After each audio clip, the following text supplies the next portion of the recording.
ان چیزوں پہ فیثاغورس نے بھی بڑی ریسرچ کری ہے. فیثاغورس کا نام سنا ہے؟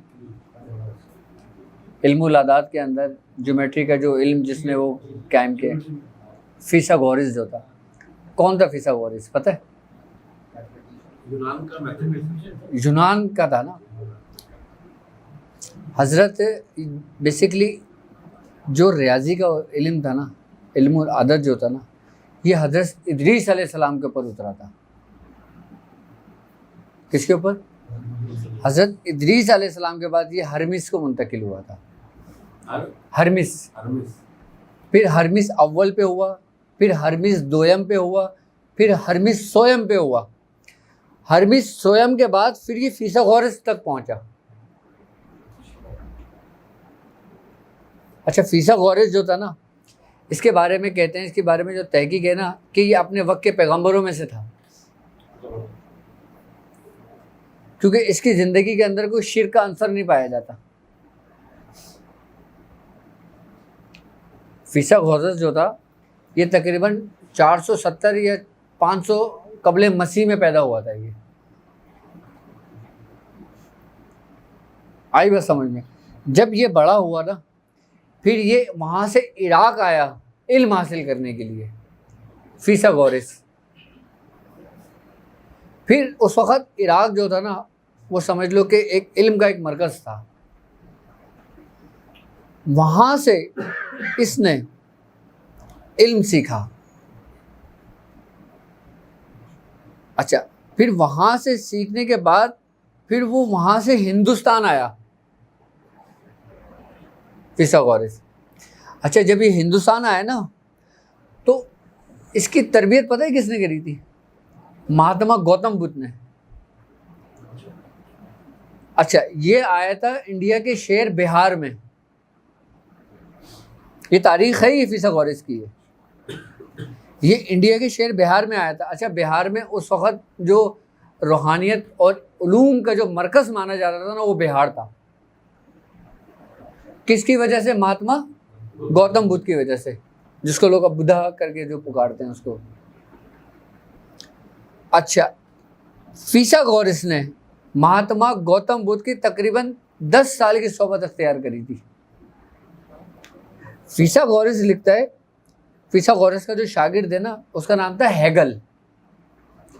وہ فیثاغورس کے بارے میں لکھتا ہے کہ اس نے روحوں کا علم، علم الاعداد، ریاضی کا علم جو تھا نا، وہ مہاتما گوتم بدھ سے سیکھا تھا.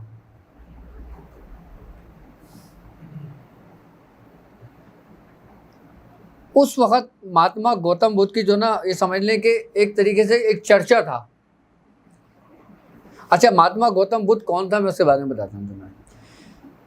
یہ بھی وہ شخص تھا کہ جس کی زندگی کے اندر جو نا شرک کا عنصر نہیں پایا جاتا تھا. اس کے بارے میں بھی جو تاریخ دان لکھتے ہیں نا، وہی یہ کہتے ہیں کہ یہ بھی پیغمبروں میں سے تھا. کون؟ اللہ تعالیٰ کہتا ہے نا، ہم نے ہر قوم میں ہادی بھیجے. پھر مہاتما گوتم بدھ جو تھا نا، اس نے تربیت کری.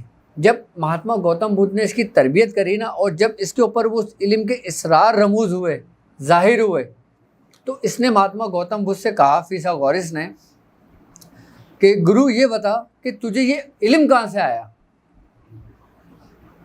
تجھے یہ گیان کہاں سے آیا، تو نے جو ہمیں یہ گیان دیا ہے دھیان کے متعلق، روحوں کے متعلق، علم الاعداد کے متعلق، تجھے یہ علم کہاں سے ملا؟ تو مہاتما گوتم بدھ نے پتہ ہے کیا کہا تھا؟ اس نے کہا تھا کہ میری تربیت ایلی نے کری ہے. کس نے؟ ایلی نے کری ہے. اس نے کہا یہ ایلی کون ہے؟ تو مہاتما گوتم بدھ نے کہا یہ بڑے گھر میں پیدا ہوگا، اور اس کا نام نرسنگ ہوگا. نرسنگ سمجھتے ہو نا، اللہ کا شعر.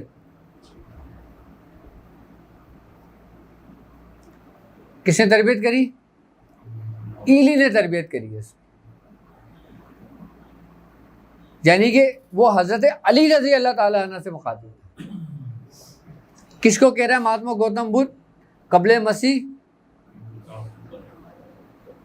550 عیسوی میں، اس میں قبل مسیح میں، کہ میری تربیت ایلی نے کری تھی، اور اس نے پیشن گوئیاں کری تھی کہ یہ مہامتر کا وہ ہوگا سپہ سالار، یہ مہامتر کا ساتھی ہوگا، اور یہ مہامتر کا وہ ساتھی ہوگا جو سب سے کم عمری میں اس پہ ایمان لائے گا۔ آپ کی پیشن گوئیاں کس نے کر رہے ہیں؟ مہاتما گوتم بدھ نے کری تھی 2000 سال پہلے حضرت عیسیٰ علیہ السلام سے۔ اس کے بعد اس نے پھر فیثاغورس اپنے اس میں لکھتا ہے کہ جب میں نے مہاتما گوتم بدھ کی صحبت اختیار کری، اس کے بعد جو مہاتما گوتم بدھ کے عقائد تھے، جو اس کا طرز زندگی تھا، پھر فیثاغورس نے وہ اپنا لیا تھا۔ فیثاغورس نے وہ اپنا لیا تھا۔ پھر وہ لکھتا ہے کہ علم العدد ہی کی وجہ سے یہ پوری کائنات جو ہے نا یہ ٹھہری ہوئی ہے۔ کس کی وجہ سے؟ علم العادات سے۔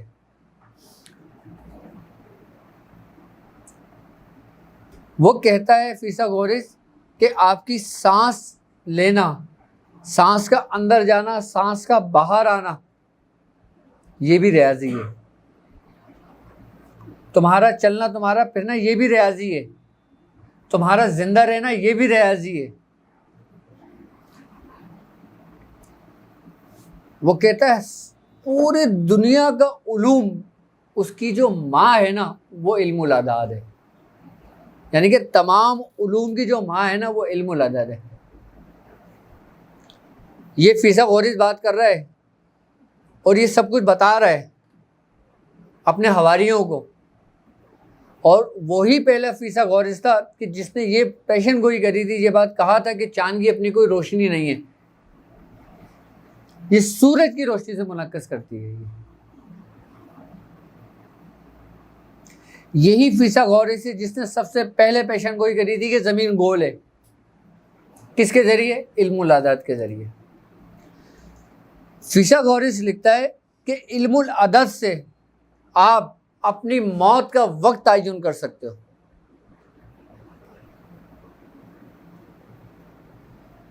فیثاغورس لکھتا ہے کہ آپ علم العدد یعنی کہ ریاضی کے علوم سے آپ اس دنیا کا سفر کر سکتے ہو جو آپ کی نظروں سے اوجھل ہے۔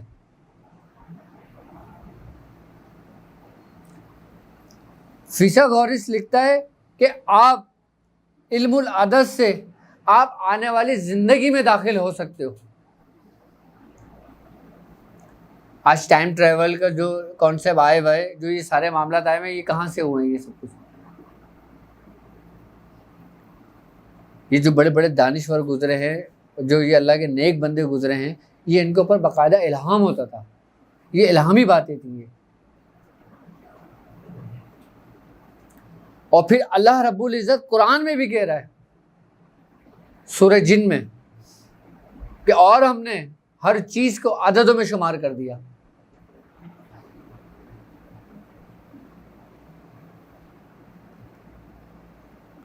تو وہ نیک لوگ تھے کہ جنہوں نے سرکار دو عالم صلی اللہ علیہ وسلم کی پیشن گوئی کری، جنہوں نے حضرت علی رضی اللہ تعالیٰ عنہ کی پیشن گوئی کری، کہ جنہوں نے وہ پیشن گوئیاں کری کہ جس پہ آج دنیا قائم ہے۔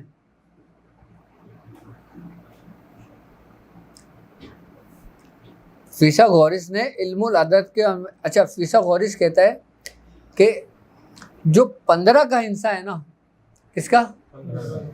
یہ پر اسرار ہے۔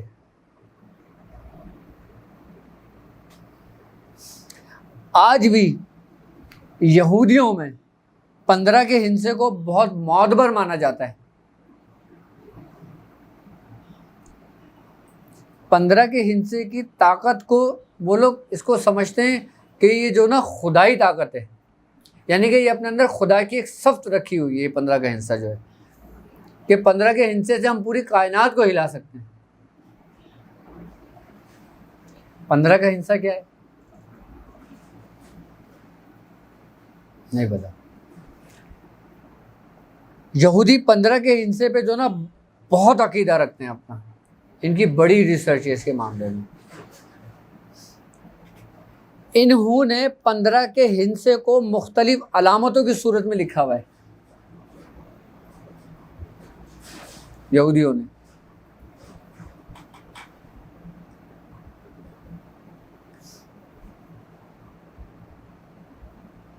وہ یہ کہتے ہیں کہ یہ وہ 15 کا ہندسہ ہے جو مردے کو زندہ کر دے.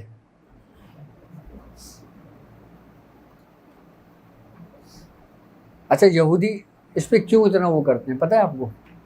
15 کے ہندسے کو کیوں اتنا معتبر سمجھتے ہیں؟ آدم علیہ السلام کے کتنے عدد بنتے ہیں؟ الف کا 1، دال کے 4، کتنے ہو گئے؟ 5، میم کے 40، کتنے ہو گئے؟ 45، 4 اور 5 9 ہو گیا. 15 کا جو ہندسہ بنتا ہے نا وہ حوا کا بنتا ہے.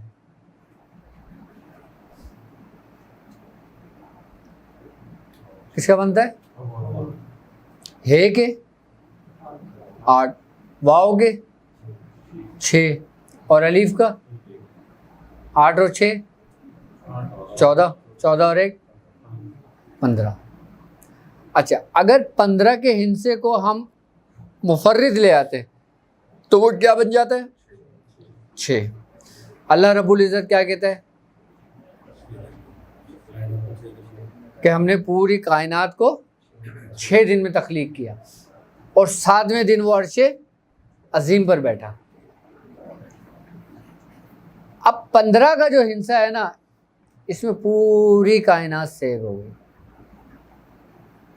اس لیے لوگ اس کو معتبر مانتے ہیں. ہود علیہ السلام کا جو عدد بنتے ہیں وہ بھی 15 بنیں گے.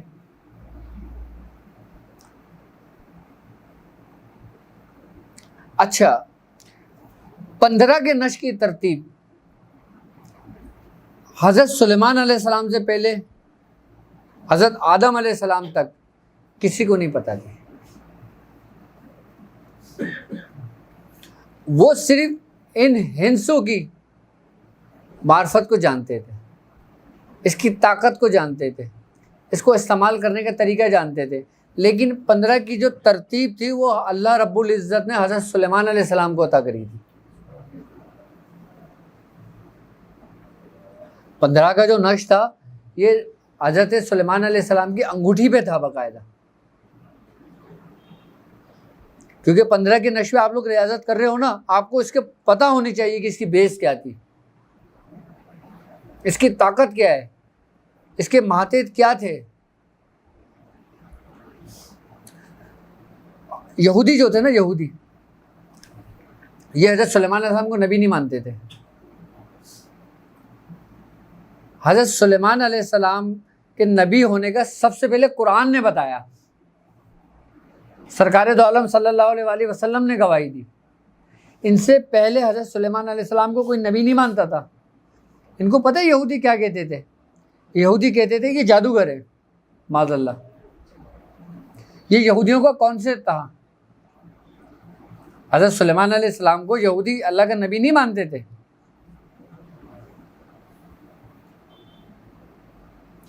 کیونکہ وہ دیکھتے تھے کہ یہ تخت ہوا میں اڑ رہا ہے، چرند پرند کی یہ بولی جانتے ہیں. وہ قوتیں، وہ طاقتیں کیا تھیں جس سے ان کی بادشاہت قائم تھی، جو اللہ رب العزت نے ایسی بادشاہت دی جو اس سے پہلے کبھی کسی کو نہیں دی گئی. وہ کس کی برکت تھی؟ ہندسہ 15 کا. وہ 15 کا نقش تھا، اور وہی 15 کے نقش کی ترتیب اللہ رب العزت نے خود بھیجی تھی،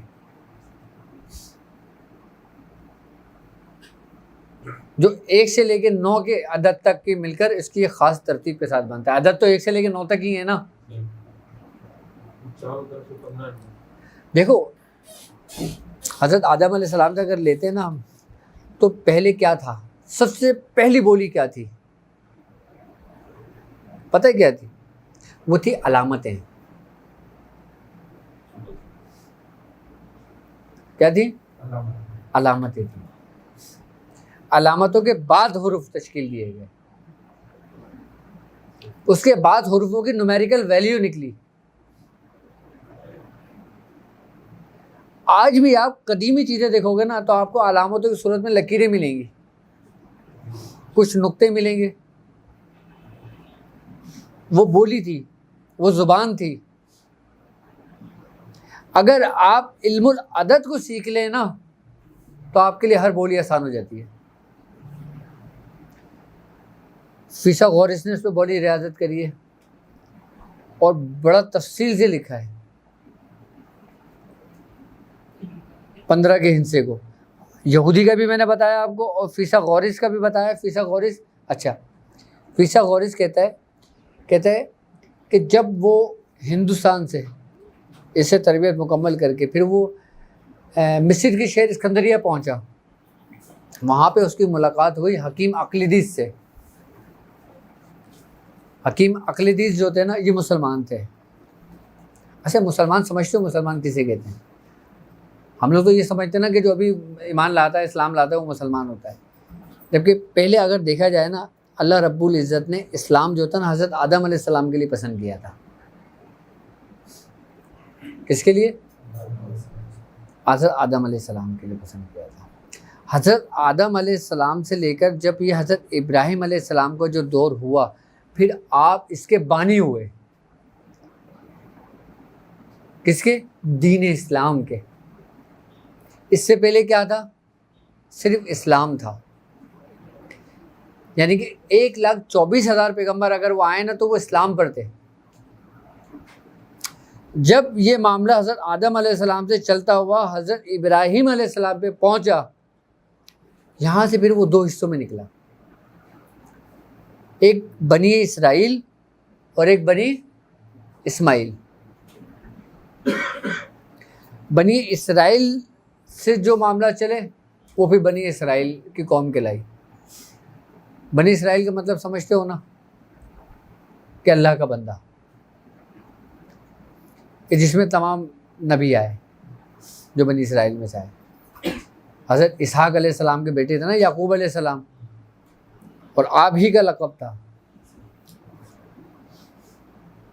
آپ ہی کے لقب سے چلا تھا، آپ ہی کی اولادیں پھر بنی اسرائیل میں سے بنی، آپ ہی کے پیروکار میں سے چلے سب۔ حضرت اسماعیل علیہ السلام سے سرکار دو عالم صلی اللہ علیہ وآلہ وسلم ہے۔ بنی اسرائیل میں کہتے ہیں کہ جو سب سے پہلے نبی تھے صاحب کتاب وہ حضرت موسیٰ علیہ السلام تھے، اور جو حضرت موسیٰ علیہ السلام لے کر آئے تھے وہ کیا تھا؟ توریت کیا ہے؟ صرف شریعت، صرف احکام الہی تھا۔ اچھا فیثاغورس جب اس نے حکیم اقلیدیس کی پیروی کری، جب اس کی صحبت اختیار کری تو اس نے پھر جیومیٹری کا علم اس کو عطا کرا تھا۔ پھر اس نے علم ریاضی کے ساتھ ساتھ علم العدد کے ساتھ ساتھ پھر جیومیٹری کا علم اس نے ان سے سیکھا۔ کس سے؟ اچھا یہ سارے علوم جو نا مسلمانوں سے ہی چلیں۔ دنیا کی جتنی بڑی بڑی تخلیق ہوئی ہیں نا، جتنی بڑی بڑی ایجادات ہوئی ہیں وہ ساری مسلمانوں کے سر ہیں۔ پھر جیومیٹری کے اندر اس نے مسئلہ فیثاغورس نکالا کہ A2 + B2 = C2، لیکن اب ہماری بات کہیں اور چلی جائے گی اگر میں اس کے بارے میں سمجھانے بیٹھوں گا مسئلہ فیثاغورس کہ اس نے کیوں ترتیب دیا تھا، اس کی کیا وجہ پیش آئی تھی، اس کے ذریعے اس نے کیا کیا گرہیں کھولی ہیں اس فارمولے کے تحت۔ اگر اس کی نومیریکل ویلیو کو کاؤنٹ کرو نا تو 6 کا ہندسہ بنتا ہے،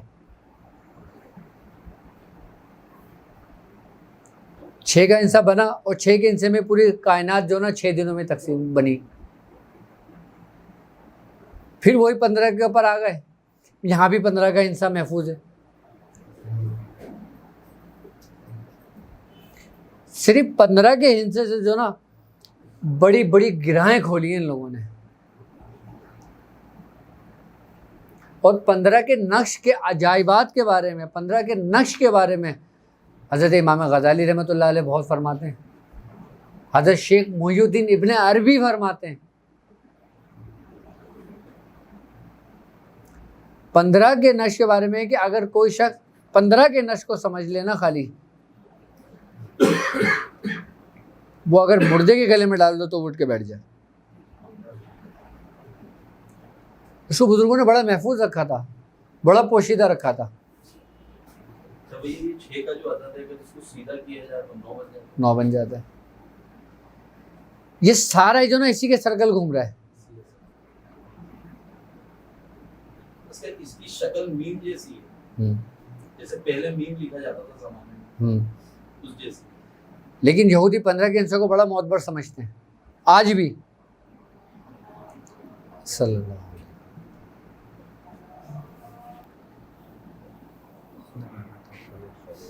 تھوڑا پانی پلانا مجھے آیاز.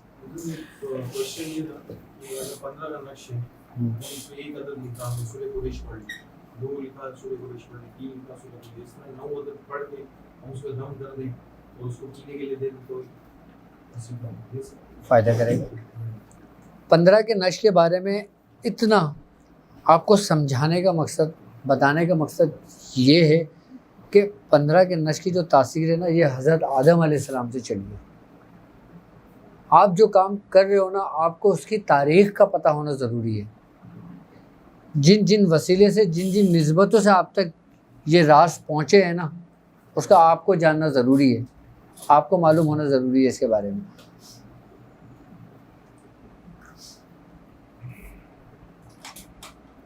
اب آپ یہ دیکھو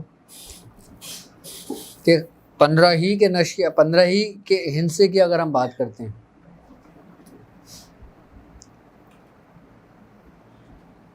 فیثاغورس کا ہی کون؟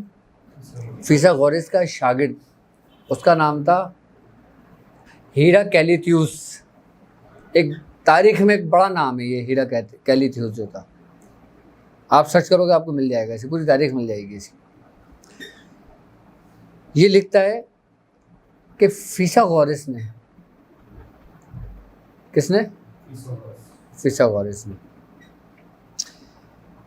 اس نے باقاعدہ طور پہ یہ تحقیق کی تھی اور اس پہ اس نے یہ ریسرچ کی تھی اور اس نظریے کو اس نے ظاہر کیا تھا، لوگوں کو بتایا تھا کہ ہمارے انسان کے جسم کے اندر 15 مقامات ایسے ہیں کہ جہاں پہ روح گردش کرتی ہے.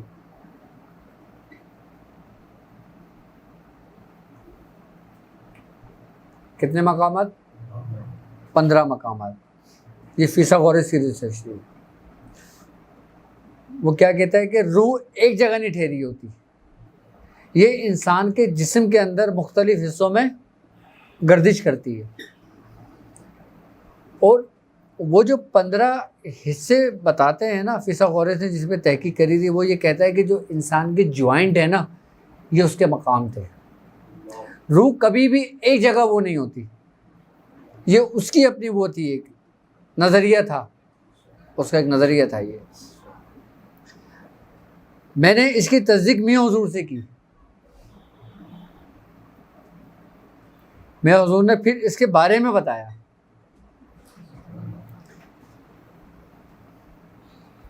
کہ جس نے جس نظریے، جس طریقے پہ اس کو دیکھا اور اس کو پہچانا، اس نے وہ کہا. اس نے بھی انسان کے جسم کے 15 حصوں کو باقاعدہ یہ کہا.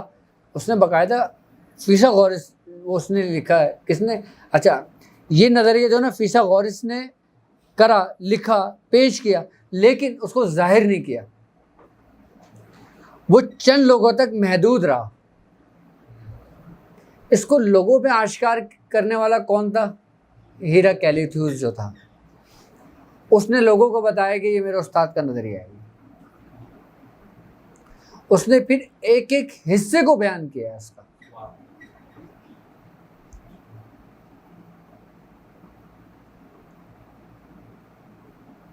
وہ کہتا ہے کہ روح اگر ایک جگہ ٹھہر جائے نا تو انسان مطلب اس حالت میں پہنچ جائے جیسے وہ حالت کہلاتی ہے نا غنودگی کی جو حالت ہوتی ہے، یا وہ کون سا مرض قومی کی حالت جو ہوتی ہے، اس میں چلا جائے. یہ فیثاغورس کہتا ہے. یہی وہی 15 مقامات کو کاؤنٹ کرتا ہے. 15 کے ہندسے کی بڑی اہمیت ہے، بڑے اس کے راز اسرار پوشیدہ ہیں. ایک ایک گرائیں کھلتی چلی جائیں گی اس وقت کہ جب تم اس پہ ریاضت کرتے چلے جاؤ گے. یہ مشاہدے تو تھے جو نظریے کی صورت اختیار کر گئے، بعد میں عقائد بن گئے. کسی نے تسلیم کیا، کسی نے رد کیا، ہر بندے کا اپنا اپنا عقیدہ تھا. اور فیثا غورث کے بعد بقراط تھا. بقراط کا شاگرد سقراط تھا. سقراط نے بھی کہتے ہیں کہ اس نے بھی زہر کا پیالہ اسی نظریے پہ پیا تھا. اس کے بارے میں کون لکھتا ہے؟ سقراط کا جو شاگرد افلاطون تھا، افلاطون کا جو شاگرد ارسطو تھا، ارسطو اس کے بارے میں باقاعدہ لکھتا ہے. پھر ارسطو نے روح کے متعلق پورا ایک نظریہ پیش کیا اپنا.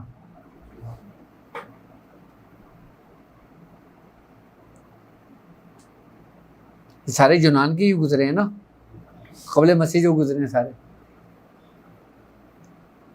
اچھا، جب فیثا غورث نے یہ نظریہ پیش کیا تھا، اس کے بعد جو بقراط تھا نا، بقراط کے بارے میں یہ تھا کہ بقراط وہ پہلا شخص تھا کہ جس نے دماغ کی سرجری کری تھی.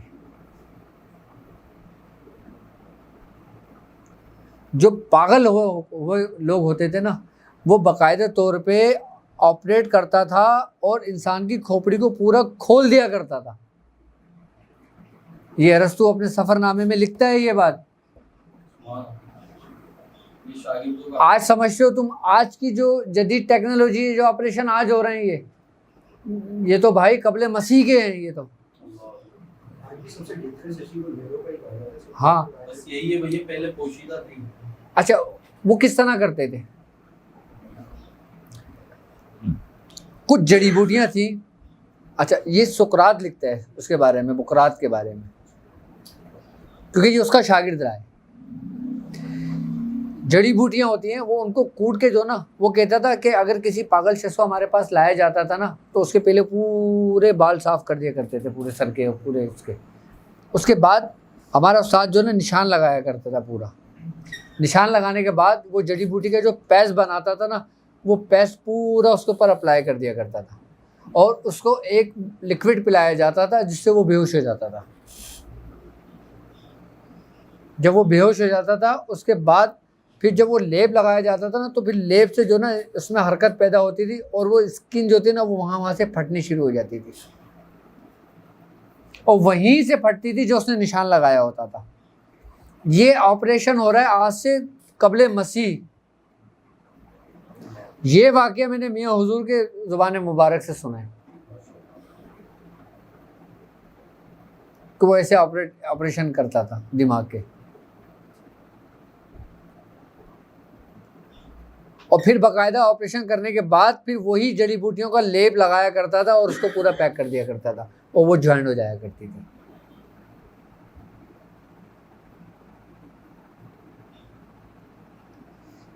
یہ ساری ریسرچ جو نکلی ہے کہاں سے نکلی ہے؟ یہ نبیوں کے قلب و سینوں سے جو اسرار کھلتے ہوئے چلے آئیں گے، جو سارے پہنچیں گے.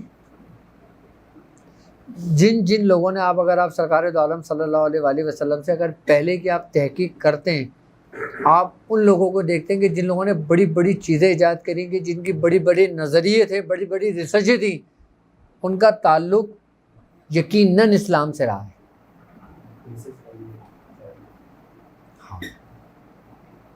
کیونکہ یہ وہ علوم ہے جو مسلمان ہی کی وراثت ہے. آج آپ کمپیوٹر کہتے ہو کہ کمپیوٹر اس صدی کی سب سے بڑی ایجاد ہے. آپ وہ کسی یہودی یا عیسائی کا نام لیتے ہو، کون تھا جس نے کمپیوٹر بنایا تھا، جس نے کمپیوٹر ایجاد کیا تھا؟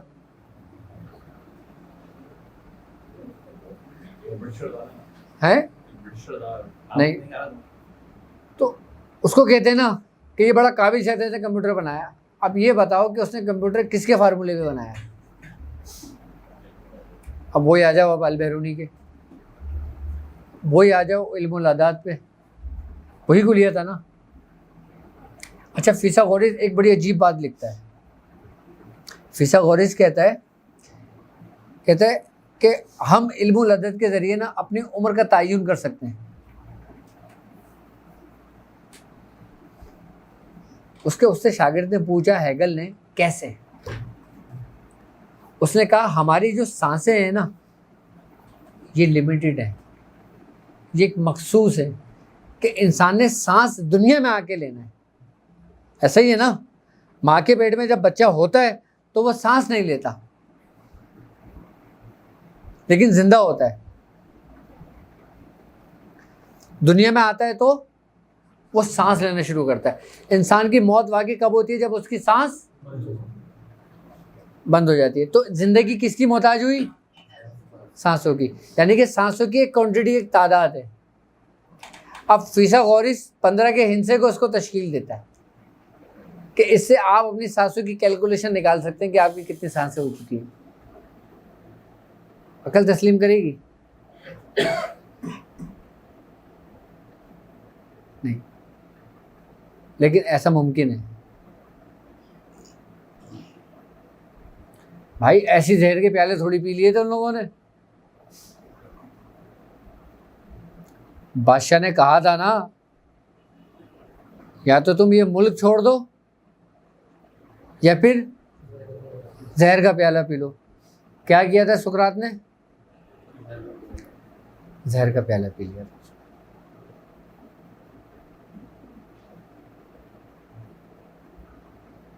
آپ 15 کے ہندسے کو کیا سمجھتے ہو آپ؟ اچھا یہ اس کو اسم اعظم سمجھتے تھے سارے جتنے بھی پیغمبر آئے ہیں نا سب. لیکن 15 کی حقیقت جو کھلی تھی نا وہ حضرت سلیمان علیہ السلام پہ کھلی تھی.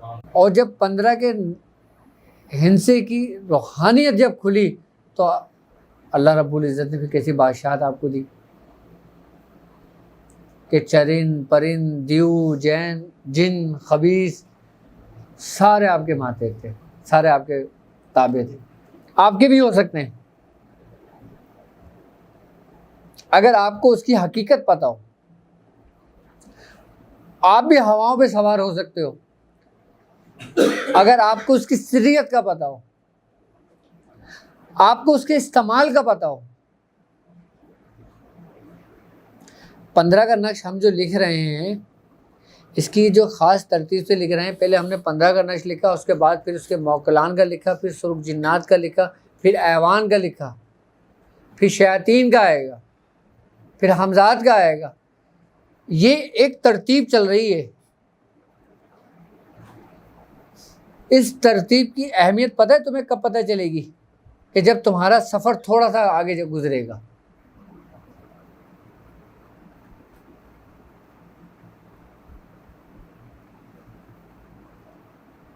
پندرہ کا جو نقش ہے 1 سے لے کے جو 9 تک عدد ہیں، یہ انہی عددوں کے ماتحت ہے نا سب کچھ. یہ اب اگر انہی 15 میں حصوں میں سے تم اگر مجھے پکارو گے تو کون سنے گا اس محفل میں؟ میں جواب دوں گا نا. اور اب اس محفل میں بیٹھ کے آپ کامران کامران پکار رہے ہو، شاہد شاہد پکار رہے ہو. کون شاہد ہے کون کامران ہے؟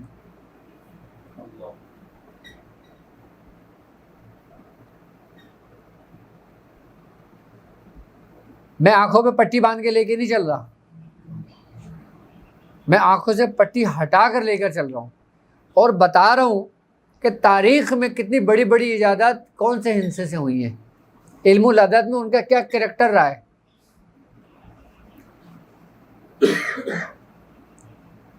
ہم سمجھتے ہیں کمپیوٹر سب سے بہترین اور سب سے بڑی ایجاد ہے، جبکہ یہ بڑی ایجاد نہیں ہے. جی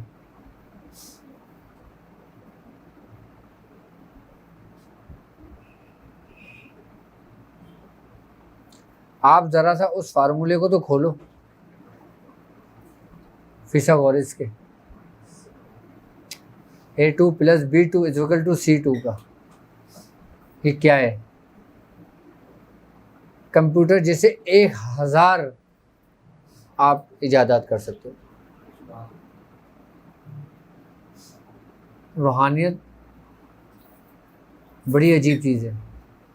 ہم لوگ سمجھتے ہیں کہ روحانیت جو نا صرف عمل پڑھنے کا ہی نام ہے, جن بھوت اتارنے کا ہی نام ہے, 40 دن کے چلہ کرنے کا نام ہے.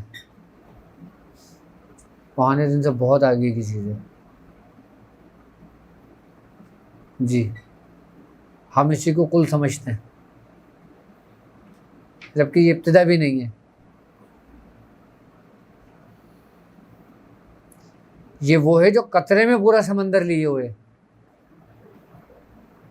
ایک تو ہوتا ہے سمندر کا قطرہ اور ایک ہوتا ہے قطرے میں سمندر, کہ ہر قطرے میں روحانیت کا سمندر جو ہے نا ہر قطرے میں سمندر ہے. تو کتنے سمندر ہوئے؟ تم صرف عملیات کو رو رہے ہو, حاضری کو رو رہے ہو, حاضرات کو رو رہے ہو. یہ ایک واقعہ ملتا ہے معراج کا, جب جبریل امین سے سرکار دو عالم صلی اللہ علیہ وسلم کی سدرۃ المنتہا پہ ملاقات, اونٹوں کی قطار جاری, ان پہ کچھ طباق رکھے, میاں حضور نے بھی سنا, ان طباقوں میں قفل ہے. تو جبریل امین سے رسول اللہ صلی اللہ علیہ وسلم نے ارشاد فرمایا کہ جبریل کہاں جا رہے ہیں؟ یا رسول اللہ یہ جب سے جا رہا ہے جب سے میں یہاں آیا ہوں, مگر یہ کہاں سے آتے ہیں کہاں سے جاتے ہیں کہاں جاتے ہیں مجھے نہیں, مگر آپ کے بارے میں مجھے حکم ہوا ہے کہ اس کے تمام قفل ان کی چابیاں آپ کے پاس ہیں اور آپ ہی اس کو کھولیں گے. وہ بتائے کیا ہے؟ میاں حضور فرماتے ہیں کہ اسم حی یعنی کہ ہی ہے اور چھوٹی ہے. کیا پڑھیں گے؟ ہی کا مطلب ہی کے, جو ہی ہے نا, ہی کے عدد کتنے بنتے ہیں؟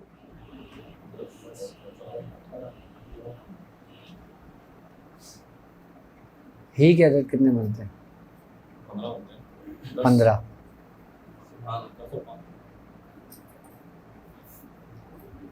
کتنے بنتے ہیں؟ 15. یہ جو ہی ہے نا یہ حی یعنی کہ احین عشرین یا حیو یا قیوم یعنی کہ ہمیشہ رہنے والا اور قائم ہے.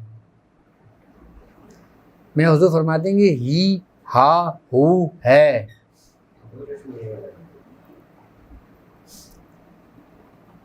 یہ کیا ہے؟ یہ ساؤنڈ ہے. آپ پڑھو ہی ہا ہے ہو, ساؤنڈ چینج ہو رہا ہے سب کا, ان سب کی اپنی الگ الگ تاثیر ہے. یہ 4 ہیں, ہی ہا ہو اور ہے, اور ان چاروں کے اشغال ہیں, چاروں کے شغل ہیں, اور ان چاروں کا تعلق اربع عناصر اسی سے نکلے. ان چاروں سے, ان چاروں ہی اسم سے اربع عناصر نکلے. ایک تو ہے اربع عناصر, ایک ہے اربع عناصر کی تخلیق. اربع عناصر تو سنا ہے نا ہم نے. دیکھو قدرت کا ایک قانون ہے کہ ہر چیز اپنی ایک فطرت کے حساب سے چلتی ہے, ایک زاویے کے حساب سے چلتی ہے نا ایسی, کہ ہر چیز اللہ رب العزت نے تخلیق کی ہے باقاعدہ. اور تخلیق کا جو کلیہ تھا, تخلیق کا جو قانون تھا, وہ کیا تھا؟ وہ یہی 4 اسم تھے جو اس قندیل میں محفوظ تھے.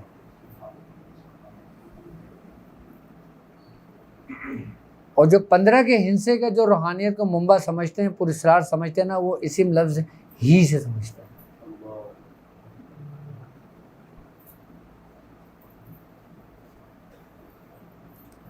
کہاں تک جاؤ گے علم العدد میں؟ یہ سب کچھ علم العدد کے ہی تحت گھوم رہا ہے, سارا سرکل علم العدد ہی کے تحت گھوم رہا ہے. 15 میں 1 اور 5 ہے, تو 1 اور 5 کا بعض فرماتے ہیں کہ ایک ذات کی